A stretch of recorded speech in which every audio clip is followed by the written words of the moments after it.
Right? Let me start with a question that'll make your blood boil. What do you get when a jury takes 30 minutes to decide that calling for people's throats to be cut isn't encouraging violence? Apparently, you get British justice in 2025. Welcome to UK Pancakes, where we serve up the hottest political controversies with extra butter and a side of absolute bewilderment. Today's special? The Ricky Jones verdict that's got MP from both sides of the aisle questioning whether our justice system has completely lost the plot. Picture this. You're scrolling through social media last August, and suddenly your timeline explodes with a video that looks like it's straight out of a political thriller. There's Ricky Jones, Labour counsel extraordinaire, standing in front of a cheering crowd in Walthamstow, doing his best impression of someone who definitely shouldn't be holding public office. He's calling far-right protesters disgusting Nazi-fascists, which, fair enough, we've all got opinions, but then he takes it up a notch that would make even Gordon Ramsay blush. We need to cut all their throats and get rid of them all, he declares, complete with a finger cross-throat gesture that would make a mafia boss proud. Now, you'd think this would be a pretty open and shut case, right? Wrong. Because this is Britain, where logic goes to die and common sense gets buried under layers of bureaucratic nonsense. But here's where it gets absolutely mental. The jury deliberated for just over half an hour and found Jones not guilty on Friday. 30 minutes. I've spent longer deciding what to have for lunch than this jury spent deciding whether explicitly calling for violence counts as, well, encouraging violence. Jones was seen mouthing thank you at the jurors, probably because he couldn't believe his luck either. And this is where our story takes a turn that would make Shakespeare weep. The political establishment has gone absolutely balmy over this verdict, and honestly, can you blame them? Enter Nigel Farage, stage right, with all the subtlety of a bulldozer at a tea party. This is another outrageous example of two-tier justice. He thundered on X, formerly known as Twitter, because apparently we can't even keep social media names consistent anymore. But here's the kicker, for once. Farage might actually have a point that doesn't make you want to hide behind a sofa. The comparison everyone's making?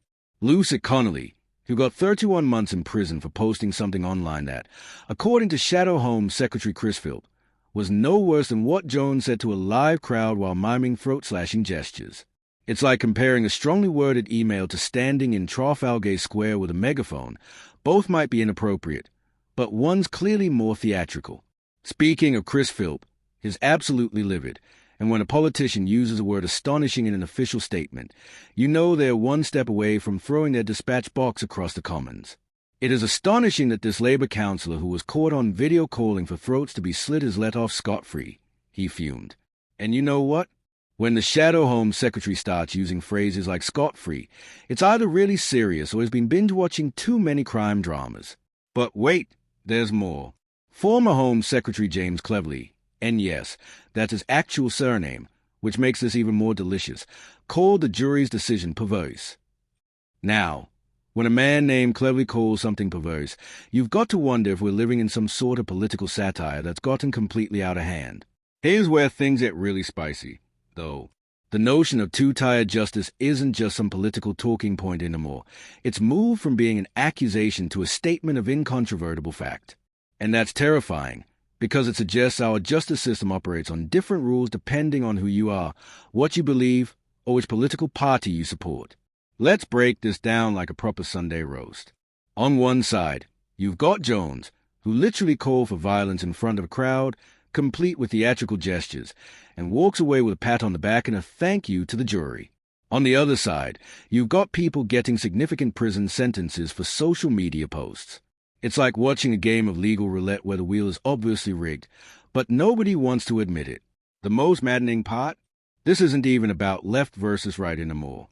This is about basic consistency in how we apply the law.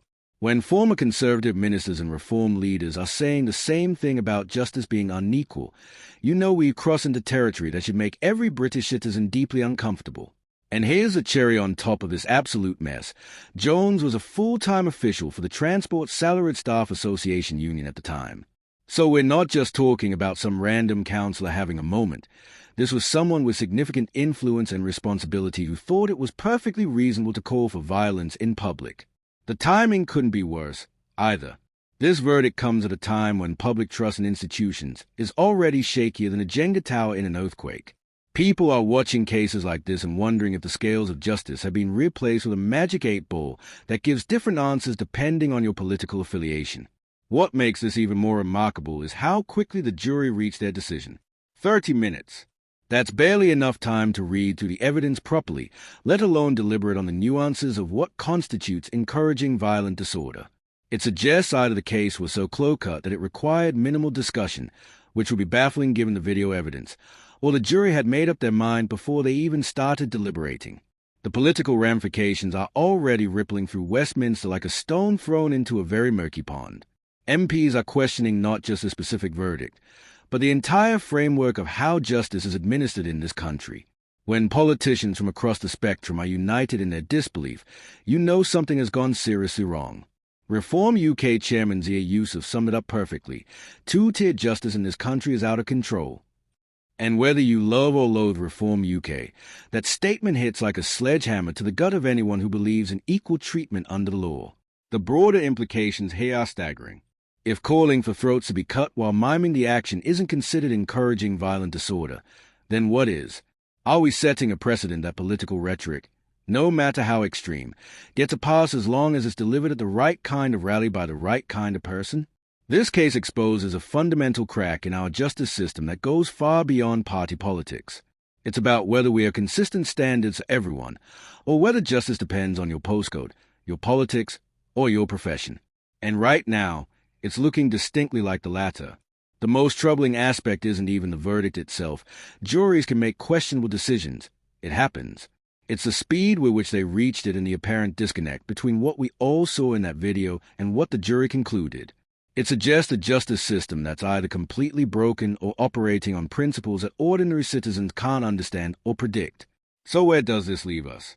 We've got a suspended Labour councillor who called for violence walking free, a political establishment in uproar, and a public increasingly convinced that justice in Britain operates on a sliding scale.